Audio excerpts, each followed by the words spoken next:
warahmatullahi wabarakatuh. Innal hamdalillah wa salaman ala ba'da. Sahabat-sahabatku yang dimuliakan oleh Allah Subhanahu wa taala, banyak sekali langkah dan cara agar ketakwaan kita terus bertambah. Di antaranya adalah dengan menyadari bahwa diri kita hanyalah sosok makhluk yang lemah di muka bumi ini. Dengan kesadaran ini, maka kita akan terus mengingat Sang Khalik dan memiliki rasa takut untuk melanggar perintah Allah.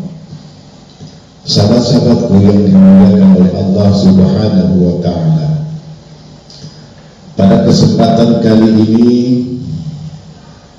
Al-Fakir akan menyampaikan pentingnya memilih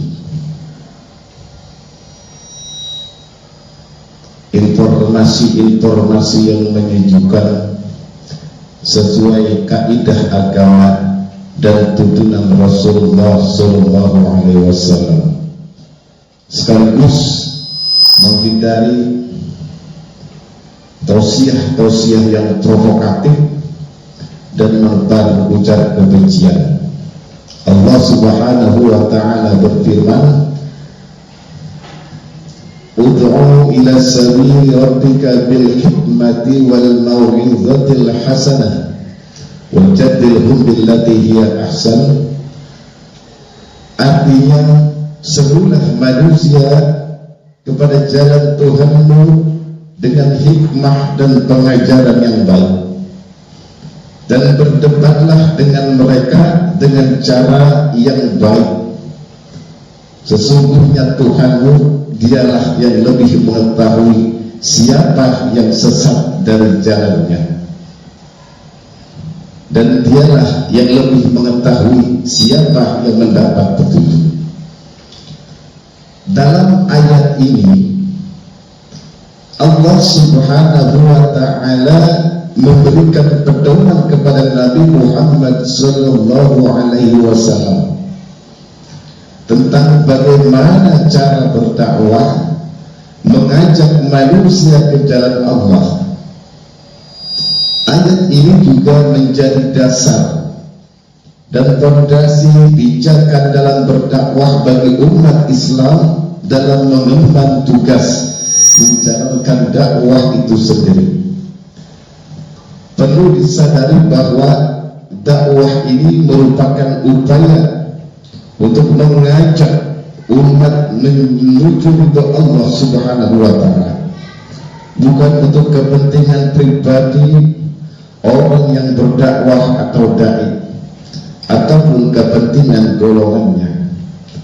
Dakwah juga adalah upaya untuk membawa manusia ke jalan Allah dan untuk agama Allah semata.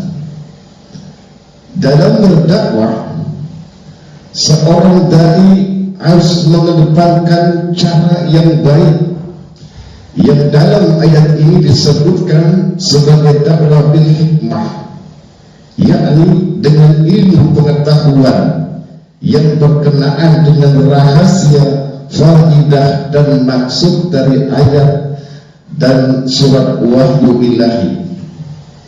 Dakwah dengan hikmah yaitu dakwah dengan menggunakan cara yang disesuaikan dengan situasi dan kondisi, budaya, adat istiadat masyarakat yang didakwahinya itu. Hal ini dilakukan agar dakwah yang disampaikan mudah dipahami umat.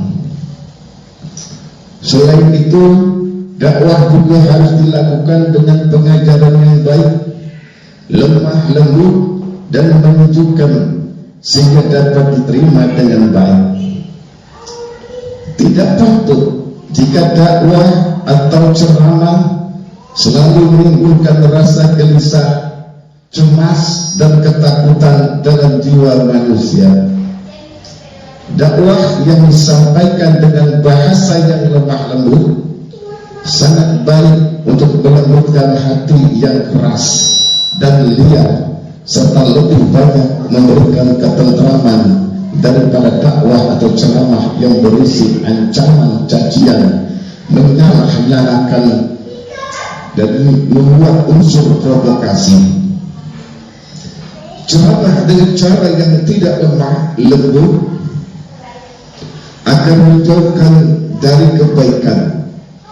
Rasulullah SAW bersabda dalam hadis yang diriwayatkan oleh Imam Muslim, barang siapa dijauhkan dari sifat lemah lembut atau kasih sayang, berarti ia dijauhkan dari kebaikan. Sahabat-sahabatku yang dimuliakan oleh Allah Subhanahu wa ta'ala,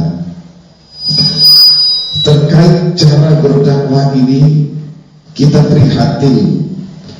Di era modern saat ini banyak dengan mudah kita temukan langsung ataupun melalui berbagai media baik cetak maupun elektronik, khususnya di medsos atau media sosial, dakwah atau ceramah agama yang memperturutkan hawa nafsu dan emosi serta penuh dengan muatan provokasi. Padahal ceramah provokatif dengan menyebar kebencian ini sudah jelas bukanlah ajaran yang dicontohkan oleh Nabi Muhammad SAW. Provokasi bukan bagian dari dakwah mengajak kepada kebaikan dan mencegah kemungkaran. Sebaliknya, provokasi adalah kemungkaran itu sendiri dan harus kita hindari. Saran balik penceramah seharusnya menjaga diri dari sikap kasar dalam ucapan yang bisa mendatangkan keburukan. Bersikap lemah lembut justru tidak akan menjadikan orang berpaling.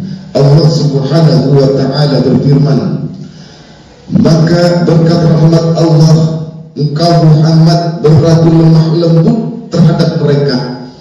Sekiranya engkau bersikap keras dan berhati kasar, tentulah mereka menjauhkan diri dari sekitarmu. Oleh karenanya, selaku umat Islam, mari kita selektif dalam memilih ceramah-ceramah agama yang saat ini dengan mudah bisa diakses. Perlu juga dijadikan patokan bahwa jangan hanya melihat apa yang disampaikan dalam ceramah tersebut, namun penting juga untuk melihat siapa yang menyampaikannya. Kita harus benar-benar paham latar belakang dari orang yang menyampaikan ceramah, terutama latar belakang pendidikan dan silsilah ilmu keagamaan yang didapatnya. Sebab saat ini banyak ditemukan orang yang tidak otoratif, orang yang tidak otoritatif dan bukan ahlinya dalam bidang agama, ikut berceramah dan gampang mengeluarkan fatwa yang bukannya untuk membawa kepada kemaslahatan, namun sebaliknya membawa kepada kesesatan umat. Sahabat-sahabatku yang dimuliakan oleh Allah Subhanahu wa ta'ala, agar mendapatkan ilmu agama yang baik, maka sudah seharusnya menghindari muatan ceramah yang tidak baik, yang di dalamnya membuat provokasi dan menjadikan hati kita keras dan merasa paling benar sendiri. Terlebih ceramah agama yang membawa pada paham radikalisme, ekstremisme, terlebih terorisme, serta ceramah yang tidak menunjukkan prinsip beragama secara moderat. Sahabat-sahabatku yang dimuliakan oleh Allah Subhanahu wa ta'ala, di antara ciri dakwah atau ceramah yang baik adalah selalu ditujukan untuk meninggikan kalimat Allah. Selain itu, konten yang didakwakan membawa visi utama agama Islam, yaitu rahmatan lil alamin.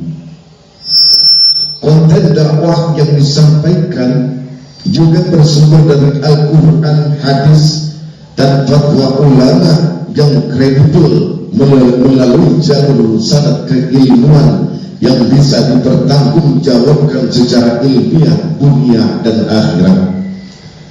Ceramah yang berkualitas juga mengedepankan cara-cara yang ma'ruf dan bijak dengan diskusi dan paparan yang mudah dimengerti semua kalangan.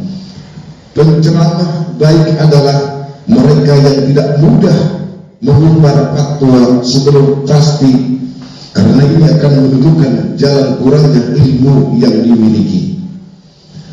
Ma'asyiral muslimin, sahabat-sahabatku yang dicintai oleh Allah, demikianlah paparan tentang pentingnya sikap selektif dalam memilih ceramah-ceramah agama dan informasi-informasi di medsos dalam kehidupan sehari-hari, khususnya di media sosial.